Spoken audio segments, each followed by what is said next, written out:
Guadeloupe, actualité.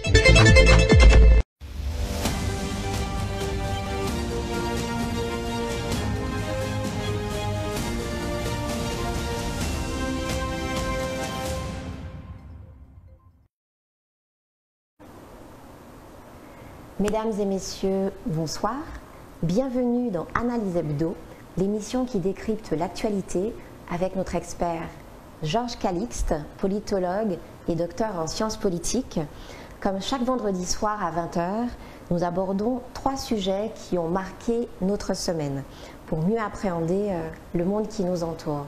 Georges, bonsoir. Bonsoir Joël, bonsoir aux téléspectateurs d'Éclair TV. Alors, ce soir, nous aborderons forcément la tempête Fiona parce qu'elle a durement touché la Guadeloupe et il y a des points qui nécessitent votre éclairage ce soir. Donc nous ferons un point sur la gestion des risques naturels en Guadeloupe dans un premier temps.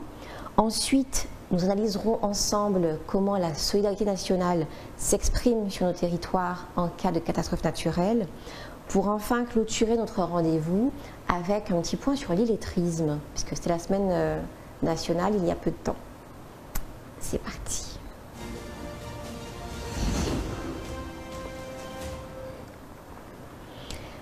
Alors, les dégâts qui ont causé la tempête Fiona ont soulevé une première question en termes de prévision. Quel est le degré de fiabilité de ces prévisions ?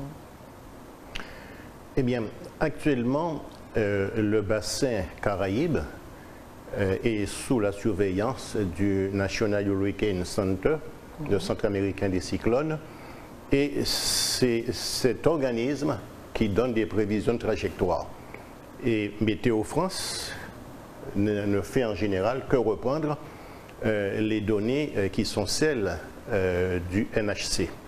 Le cas de Fiona est intéressant dans la mesure où le NHC au départ n'a pas été en mesure de situer deux paramètres.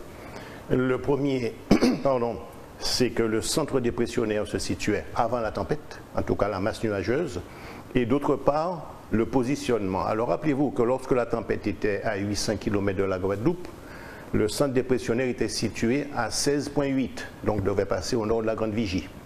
Lorsque l'avion américain qui entre dans le centre du phénomène et qui fait des mesures, en réalité on s'est rendu compte que le centre dépressionnaire était à 16,1, donc au niveau du sud, à la pointe de Vieux-Fort, et lorsque le phénomène est passé, il est passé à 16,5 nord, ça veut donc dire qu'il est passé directement sur la Guadeloupe.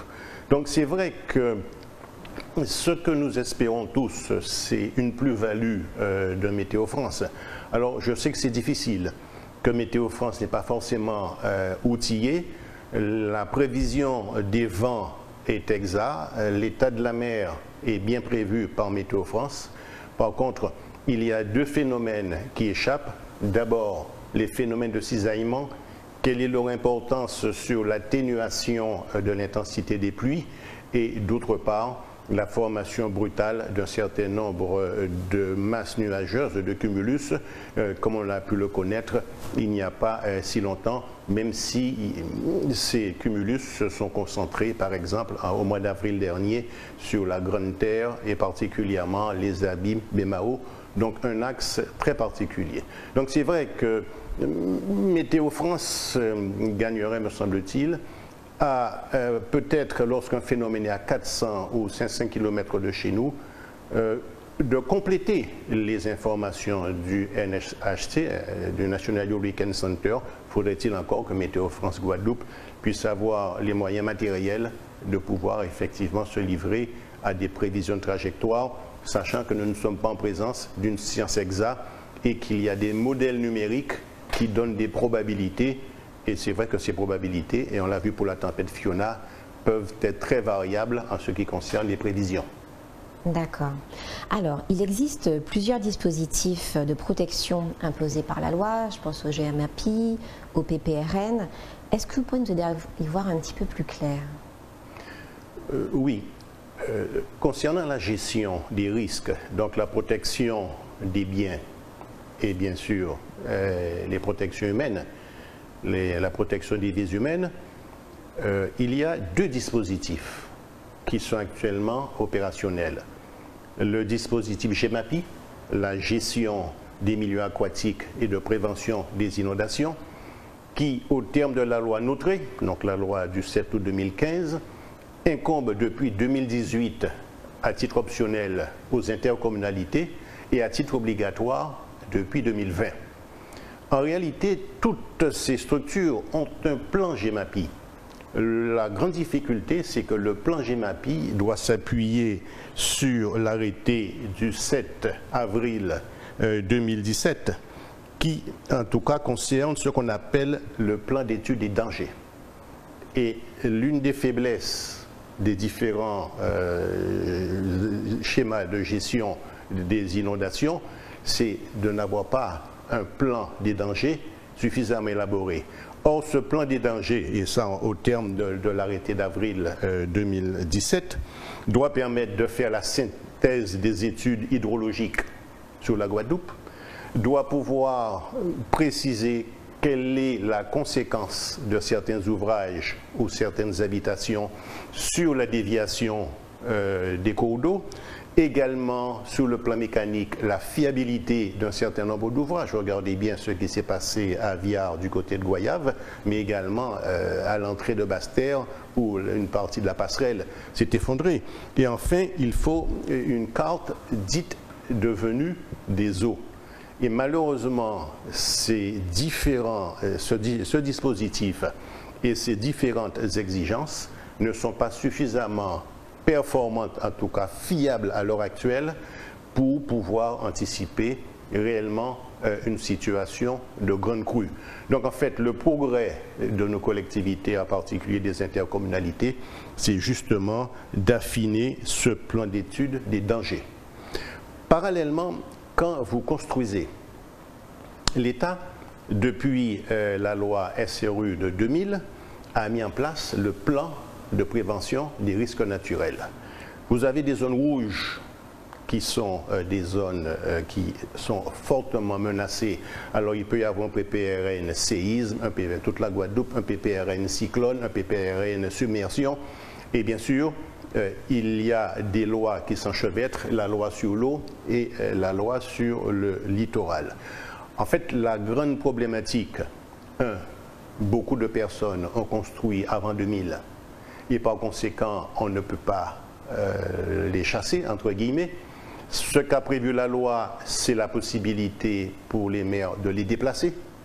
Mais jusqu'à présent, la loi n'a pu imposer de les forcer à être déplacés. C'est la raison pour laquelle certaines personnes qui sont dans des risques naturels ont vu passer les maires qui leur ont demandé de signer une décharge, comme quoi ils ont été informés que leur habitation est dans un espace très dangereux, lié à un espace rouge, et qu'ils prenaient donc la responsabilité de rester dans ce lieu en toute connaissance de cause.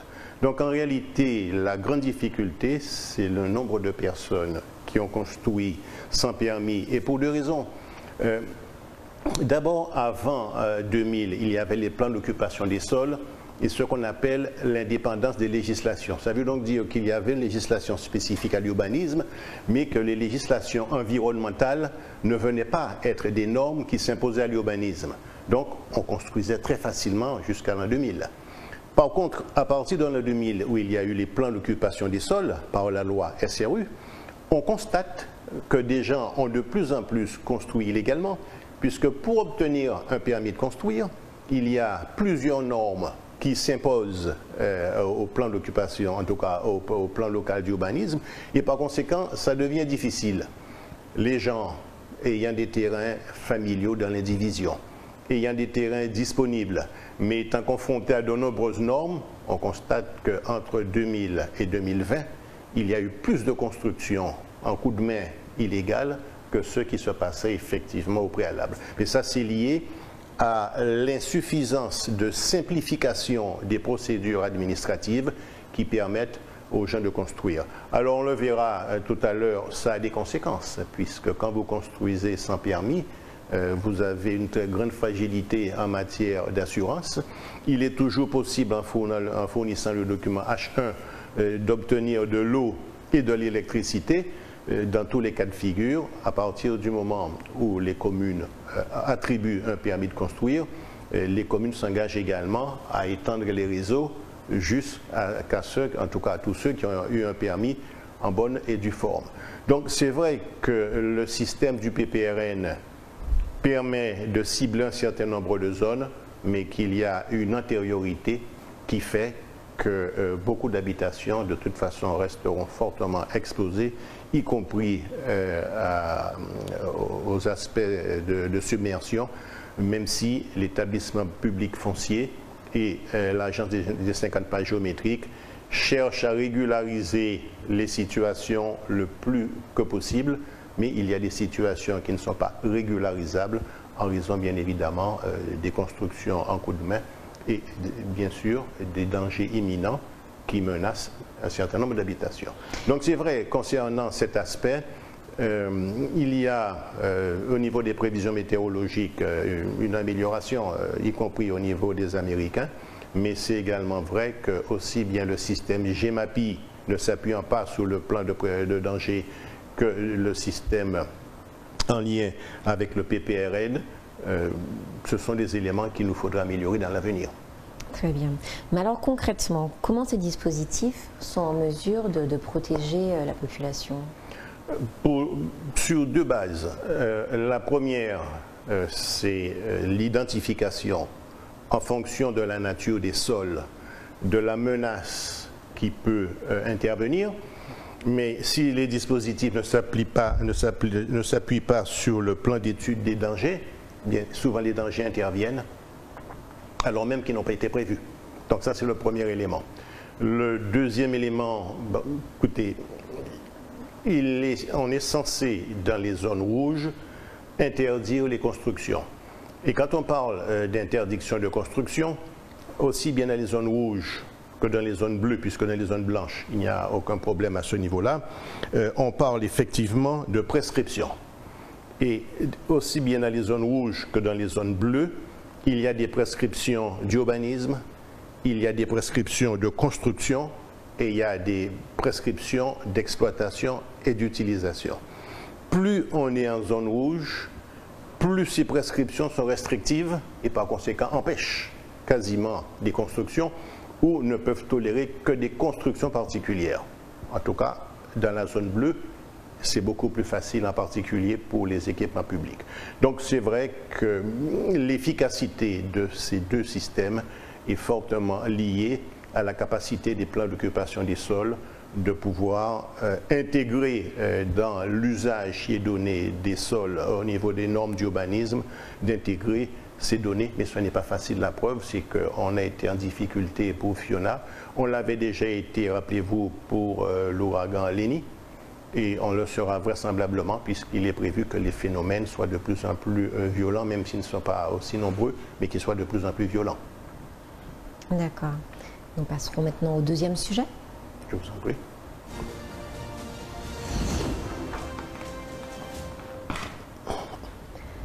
Alors, le ministre délégué en charge des Outre-mer, Jean-François Carenco, a rappelé que la zone dans laquelle nous nous trouvions impliquait que ces événements étaient voués à se reproduire. Comment on peut interpréter ce discours de sa part? En tout cas,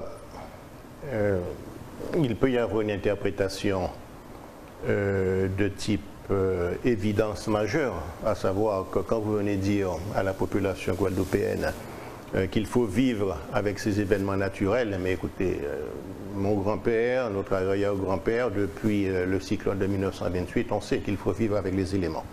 En fait, le ministre a voulu faire passer un autre message, à savoir que il y a maintenant, et on vient de le voir, un certain nombre de dispositifs locaux, on vient de parler de la GEMAPI ou du PPRN, qu'il appartient aux élus de mettre en place ces dispositifs.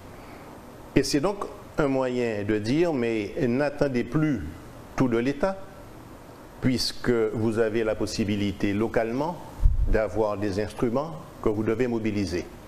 Donc en fait, quand il dit il faut vivre avec les phénomènes naturels, je l'interprète comme étant, mais vous avez des outils juridiques, il faut intégrer le risque naturel dans vos politiques publiques et ne pas systématiquement, lorsqu'il y a une situation catastrophique, se retourner vers l'État, sous-entendu que l'État-providence, même en temps de catastrophe, est censé ne plus exister. D'accord. Alors, il a mentionné un fait important, à savoir que l'arrêté reconnaissant l'état de catastrophe naturelle, il serait publié au Journal officiel samedi. Il a mentionné d'autres fonds comme le Fonds de solidarité pour l'outre-mer. Est-ce que cet arrêté de catastrophe naturelle va pouvoir être une protection pour tous les sinistrés de Fiona? Pas du tout. D'abord, à titre exceptionnel, le ministre a reçu délégation, parce que c'est un arrêté interministériel, il a reçu délégation de signer cet arrêté de catastrophe naturelle, ce qu'il a fait à Basse-Terre. Donc, c'est un moyen dans le scénario de montrer qu'il y a la solidarité nationale. Le ministre est venu sur place. Et surtout, on a beaucoup critiqué le fait qu'il était ministre délégué en lien avec le ministre de l'Intérieur. Il fait la démonstration qu'il a la capacité juridique et politique de pouvoir signer en lieu et place de l'interministérialité un arrêté de catastrophe naturelle qui normalement est en général signé par le ministre de l'Intérieur ou voire même le président de la République. Premier élément. Maintenant, est-ce que ça va protéger les populations? C'est un intérêt pour l'accentuation des procédures. Mais cette accentuation des procédures, pour l'instant, n'a pas encore vraiment fait ses preuves si on s'appuie sur ce qui s'est passé à Saint-Martin lors du passage de l'ouragan Irma. Nous sommes à plus de 5 ans du passage de l'ouragan Irma et on sait les difficultés qu'il y a eu lorsque se sont confrontés l'imbroglio entre le plan de prévention des risques naturels de Saint-Martin, entre la dynamique spécifique à la collectivité territoriale. Donc, oui, cet arrêté est censé accentuer les procédures, mais pour l'instant, cette accentuation est beaucoup plus concernant certaines situations particulières, mais il ne faut pas généraliser cette accentuation des procédures. C'est le premier point. Le deuxième point, l'arrêté de catastrophe naturelle concerne surtout des personnes qui sont assurées et qui donc, à ce moment-là, peuvent bénéficier d'un certain nombre d'aides. Mais là encore, il connaît des limites. Et je vais prendre un seul exemple, les indépendants.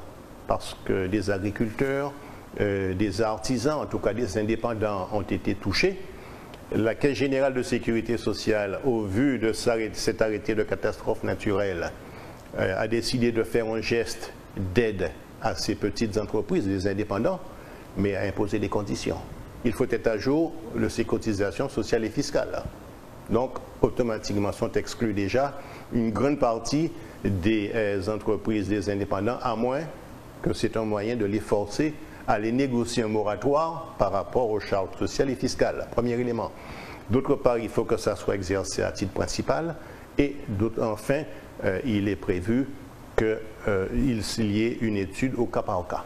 Donc, on voit bien que l'arrêté de catastrophe naturelle va vers les assurances en particulier, mais que pour ceux qui ne sont pas assurés directement, eh bien, les aides dont ils pourraient bénéficier ne sont distribuées que de manière très parcimonieuse, et en tout cas, ne peuvent en aucun cas être généralisées. J'ai pris l'exemple des indépendants.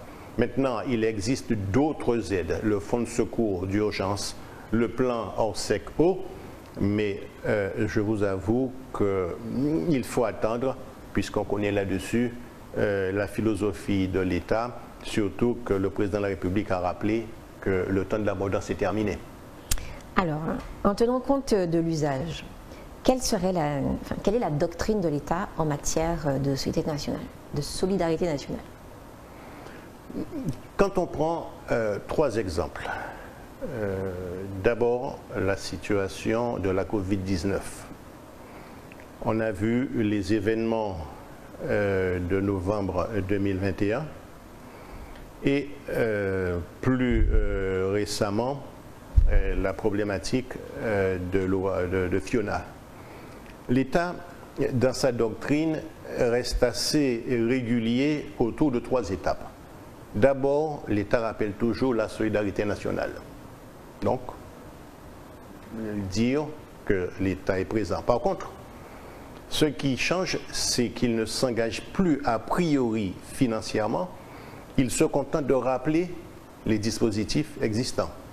Autrement dit, quand le ministre est passé à la Guadeloupe, il n'a pas fait d'annonce précise, chiffrée. Il a précisé quels sont les dispositifs qui seront mobilisés et au regard des dispositifs mobilisés, ça lui permet d'opérer des transferts, à savoir que je ne pense pas que l'État fera un effort colossal pour la Guadeloupe avec un chèque supplémentaire. Il va y avoir une reventilation d'un certain nombre de crédits qui n'ont pas été suffisamment utilisés vers, bien sûr, d'autres crédits qui sont les plus nécessaires. En réalité, là encore, qui c'est qui va gérer le premier choc de Fiona? Bien, ce sont les collectivités locales. D'ailleurs, ce qui a commencé à être fait, le département et la région, ce sont eux qui, en réalité, deviendront les acteurs majeurs.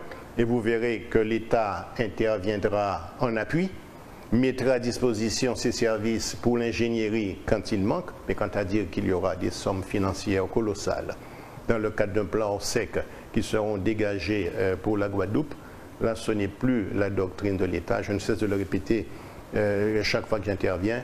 Le temps de l'État-providence, même dans la situation de douleur, c'est fini. Je pense que les Guadeloupéens l'ont compris parce que quand même Fiona a montré qu'il y a une dynamique de solidarité qui peut jouer à la Guadeloupe en cas de difficulté.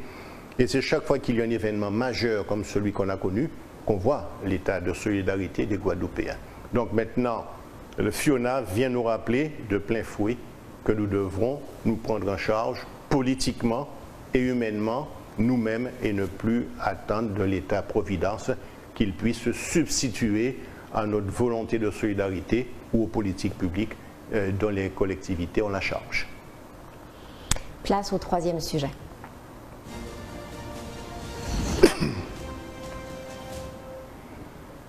Alors, du 5 au 15 septembre dernier, s'est tenue la 9e édition des Journées nationales d'action contre l'illettrisme. On sait qu'en Guadeloupe, c'est un fait préoccupant. Est-ce que vous pourriez nous faire part de votre éclairage sur cette question? Est-ce que c'est plus lié à la pauvreté ou est-ce que c'est dû à un problème différentiel socio-culturel sur notre territoire? Je serais beaucoup plus partisan de la deuxième hypothèse. La première, vraisemblablement que le milieu, les conditions financières peuvent jouer, mais je vois le système de transport scolaire qui a été mis en place, le coût des repas à la cantine. En fait, l'aspect financier n'est pas un obstacle fondamental, me semble-t-il, pour expliquer l'importance de l'illettrisme. Je rappelle que près de 50 000 Guadeloupéens sont concernés par la situation d'illettrisme, que cet illettrisme, ça veut dire que chacun qui sont les illettrés n'ont pas les bases nécessaires pour leur permettre de comprendre par exemple un document administratif ou d'effectuer un certain nombre de calculs, qu'il faille quand même distinguer l'illettrisme de l'analphabétisme. L'analphabète ne sait ni lire ni écrire. L'illettré arrive à lire, mais a des difficultés à déchiffrer ce qu'il lit. Et c'est vrai que les aspects matériels et financiers, je ne suis pas très certain que ça soit, en tout cas, la cause principale. De même qu'il est souvent entendu comme revendication le besoin de personnel. Certes, il y a un besoin d'enseignants supplémentaires à la Guadeloupe, mais là aussi, quand on voit la baisse des effectifs, on comprend que l'État peut à certains moments se dire, voilà, j'applique mes ratios à la Guadeloupe, comme je les applique d'ailleurs dans l'Hexagone, preuve que nous ne sommes plus, la notion de spécificité ou de particularité n'a plus son sens. En fait, il y a des ratios qui sont appliqués et ces ratios sont appliqués à la Guadeloupe. Alors en fait, je reste persuadé que c'est le différentiel socio-culturel qui génère cet illettrisme, qui ne peut être dissocié, me semble-t-il, de l'échec scolaire. Et j'apprécie beaucoup les travaux, je me suis en tout cas beaucoup intéressé aux travaux de Pierre Bourdieu. C'est lui qui a écrit Les Héritiers, il a également écrit La Reproduction, et il dit qu'il y a en chacun d'entre nous une habitus. L'habitus, alors pas l'habitude, hein, l'habitus. L'habitus, c'est que les éléments socioculturels dans lesquels nous évoluons, automatiquement, en fonction de la catégorie sociale à laquelle on appartient, sont plus ou moins proches des critères de l'évaluation de l'école. Et on sait que l'école française en particulier est une école très conceptuelle. Ça veut donc dire que l'évaluation s'appuie sur une approche très conceptuelle de la réalité, différente du système américain qui est beaucoup plus pragmatique. Donc, je reste persuadé que cet illettrisme est la conséquence d'origines sociales différentes, que ça soit sur le plan linguistique, ceux qui sont d'origine créolophone, anglophone, hispanophone. Quand vous allez dans nos écoles rurales, vous constatez qu'il y a un pourcentage non négligeable de la population des classes primaires ou des maternelles qui sont d'origine étrangère. Il aurait fallu mettre en place pour eux une pédagogie particulière, ce qui n'est pas fait. D'autre part, on constate que ceux qui sont le plus en situation d'illettrisme sont issus de catégories sociales qui ne sont pas forcément dites dans la norme culturelle. À cela vient s'ajouter le processus d'assimilation, à savoir qu'on a quand même vécu un passé colonial et que la référence aux Français était une forme de distinction sociale. La combinaison de ces trois facteurs socioculturels me semble actuellement être la cause principale de l'illettrisme à la Guadeloupe. Alors, pour résoudre le problème, une lueur d'espoir, alors il faudra certainement des enseignants et puis des classes moins surchargées. Mais je pense que l'informatique, compte tenu que les jeunes actuellement, quel que soit leur milieu social, appréhendent l'informatique, quelle que soit l'origine des parents, vous voyez bien les enfants avec leurs tablettes, etc. L'informatique peut donner une chance d'éviter que ces hiérarchies sociales se reproduisent à travers l'école pour continuer à ce que les élites, les fils d'élite, restent les fils d'élite. Il y a eu à un moment donné certaines tentatives qui ont consisté à la discrimination positive. Certaines grandes écoles ont recruté dans des quartiers difficiles. Il n'empêche que pour l'instant, et s'agissant de la Guadeloupe, c'est un véritable problème, puisque je rappelle qu'environ 25% des Guadeloupéens, en tout cas d'une tranche d'âge allant de 16 à, je crois, 65 ans, alors je ne compte pas plus de 65 ans et moins de 16 ans, 50 000 personnes sont en situation d'illettrisme. En France, c'est 7%. Ça veut donc dire que nous, on est à près de 4 fois plus d'illettrisme que dans l'Hexagone. Me semble-t-il que le problème socio-culturel est le problème fondamental qui peut être résolu, me semble-t-il, par une approche plus informatisée de la gestion de l'école. Eh bien, merci, Georges, pour vos analyses. Notre émission touche à sa fin. Je vous en prie. Nous remercions également les téléspectateurs pour leur fidélité. On donne rendez-vous vendredi prochain, 20h, pour de nouvelles analyses en allant au fond des sujets comme à notre habitude. Au revoir. Outremernews.fr, le site de l'actualité Outre-mer, 24 heures sur 24 et 7 jours sur 7. Retrouvez la chaîne Outremer News sur YouTube.